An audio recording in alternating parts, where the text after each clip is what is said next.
అయితే యాక్చువల్గా లాస్ట్ ఫైట్కి వచ్చేసరికి చూసుకుంటే కనుక లాస్ట్ ఫైట్ కూడా మొత్తం టోటల్గా థర్డ్ పార్ట్ లీడ్ అంతా మీతోనే కదా అయింది. యాక్చువల్గా మీరు కష్టపడి చేసిన సీన్ కానీ అక్కడ నెక్స్ట్ వచ్చేది ఆ గెటప్కి లేదంటే అక్కడున్న సెటప్కి అంటే ఏదో సోఫిస్టికేటెడ్గా మేకప్ వేసి కూర్చొని చేయడం వేరు.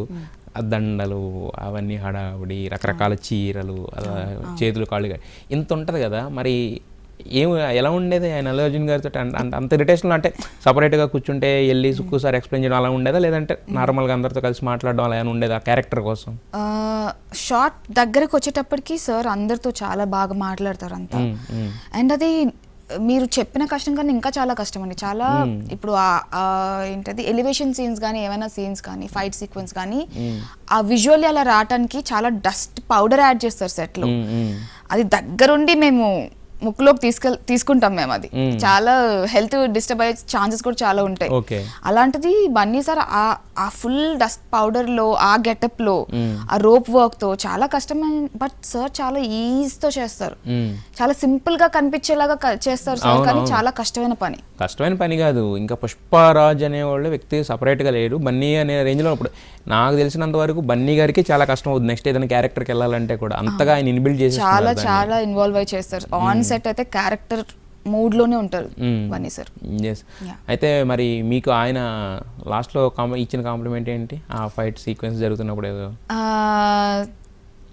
సార్ నేను యాక్చువల్లీ నా సీన్ షార్ట్ అయిపోయిన తర్వాత ఆ జోన్ నుంచి రావడానికి కొంచెం టైం పడుతుంది నాకు. సైలెంట్ గా కూర్చుంటాను నేను.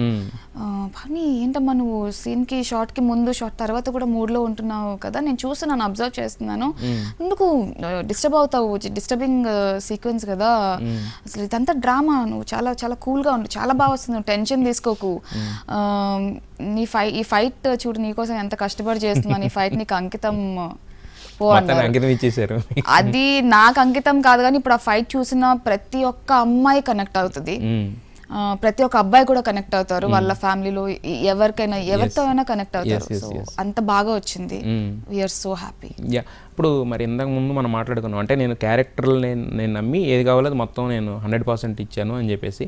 సో అది చూసిన తర్వాత మనకి తెలుసు ప్రొఫెషనల్గా ఎలా చేస్తాము, ఎలా ఉంటాము, మన బౌండరీస్ ఎంతవరకు ఉంటాయి, అక్కడ ఎలా షూట్ చేస్తారని చాలామంది తెలియదు, రకరకాలుగా మాట్లాడుకుంటుంటారు. అది కూడా పక్కన పెట్టేస్తే ఎస్పెషల్లీ మన సినిమా చూసిన తర్వాత ఏంటంటే మన అమ్మ నాన్న ఎలా ఫీల్ అయ్యారు, మన ఇంట్లో వాళ్ళు ఎలా ఫీల్ అయ్యారు అనేది మనకి ఇంపార్టెంట్ కదా. సో వాళ్ళు ఎలా ఫీల్ అయ్యారు వస్తున్న పేరు చూసి కానీ లేదంటే అట్లీస్ట్ ఆ సీన్ చూసి ఎలా ఫీల్ అయ్యారు ఓవరాల్గా సినిమా చూసి?